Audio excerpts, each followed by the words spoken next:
Při včerejší meditaci jsem byl vržen do takových pochybností, že už na ně nemohu zapomenout, ale ani nevidím, jak je vyřešit. Jsem poděšen, jako bych byl z ničeho nic stržen do hlubokého víru a nemohl ani dosáhnout na dno, ani vyplavat na hladinu. Vzepřu se však a budu se dál držet cesty, kterou jsem nastoupil včera, totiž odstraňovat vše, co připouští sebe menší pochybnost. Ne jinak, než kdybych zjistil, že je to naprosto nepravdivé. A budu pokračovat, dokud nepoznám něco jistého. Nebo když nic jiného, alespoň s jistotou to, že nic jisté není. Předpokládám tudíž, že vše, co vidím, je nepravdivé. Věřím, že nikdy neexistovalo nic z toho, co reprezentuje prolhaná paměť. Nemám vůbec žádné smysly, co pak ale bude pravdivé.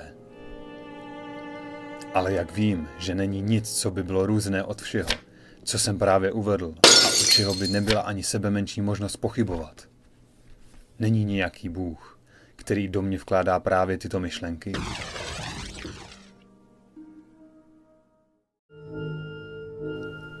Proč bych se však měl tak domnívat, když snad mohu být jejich původcem sám?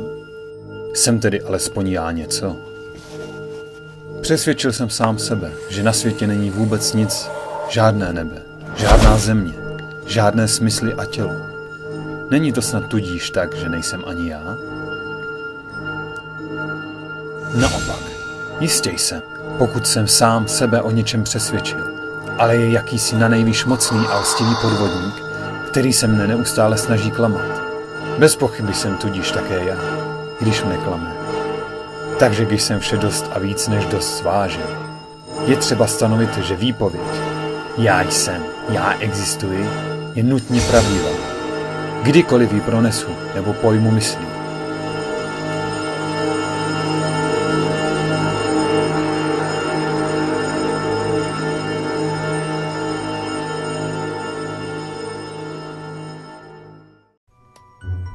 Stále však dostatečně nechápu, kdo jsem vlastně ten já, který už nutně jsem. Proto budu nyní znovu meditovat, za co jsem se pokládal dříve, než jsem přistoupil k těmto myšlenkám. Za prvé mne napadlo, že mám obličej, ruce, paže a celý ten stroj údu, jaký lze spatřit na mrtvole a který jsem označoval jménem tělo. O těle jsem nepochyboval, nýbrž jsem měl za to, že jeho přirozenost znám rozlišeně. Tělem chápu vše, co bývá ohraničeno nějakým tvarem, co se dá místně vyměnit, co vyplňuje prostor tak, že z něj vylučuje každé jiné těleso. Kromě toho mne napadlo, že se vyživuji, chodím, že smyslovně vnímám a myslím. To jsou činnosti, které jsem vztahoval k duši. Ale co je ta duše, jsem si buď nevšímal, nebo si představoval cosi nepatrného, jako vánek, oheň či éter. Co ale teď? Předpokládám-li, že nějaký velice mocný, a smím-li tak říci, zlotřelý podvodník vynaložil veškeré úsilí, aby mne zmátl?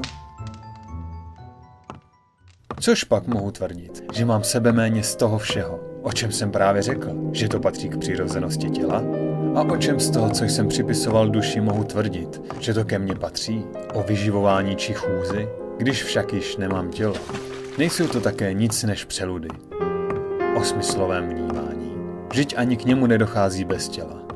A ve snech se mi zdálo, že vnímám ledacos, co jsem smyslově nevnímal. O myšlení? Zde na něco přicházím. Je to myšlení.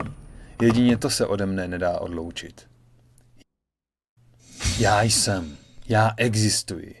To je jisté. Ale jak dlouho? Inu, pokud myslím. Ale co tedy jsem? Věc myslící. Co to je? Inu, věc pochybující, chápající, tvrdící, popírající, chtějící, nechtějící, něco si představující a smyslově vnímající.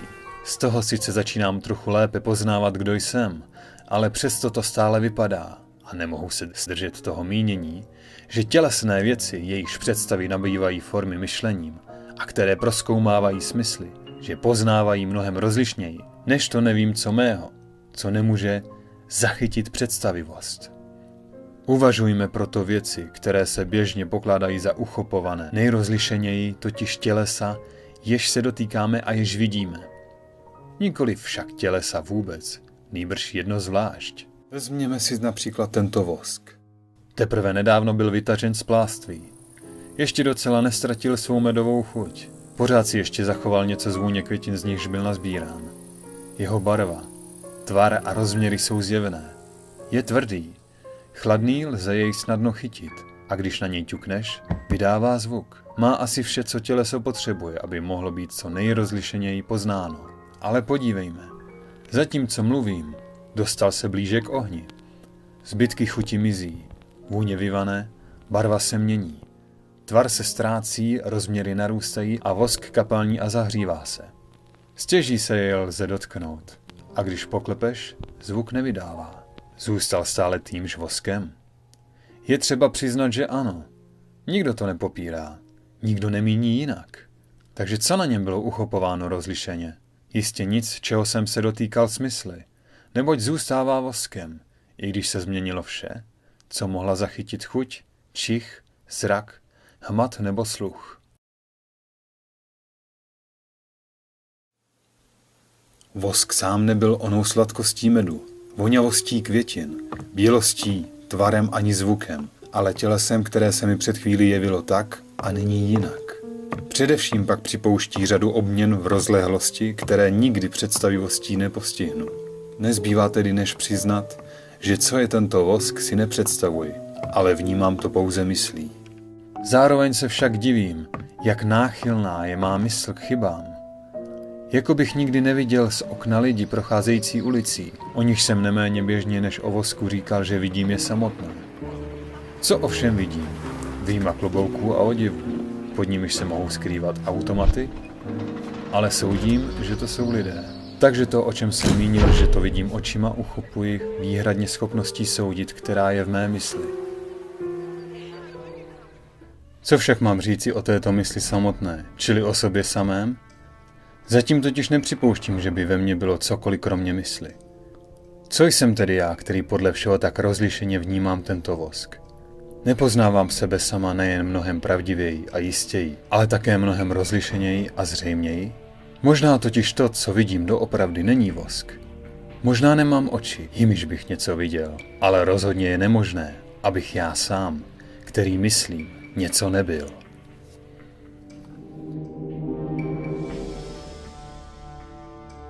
Podívejme, jak jsem nakonec sám od sebe došel, kam jsem chtěl.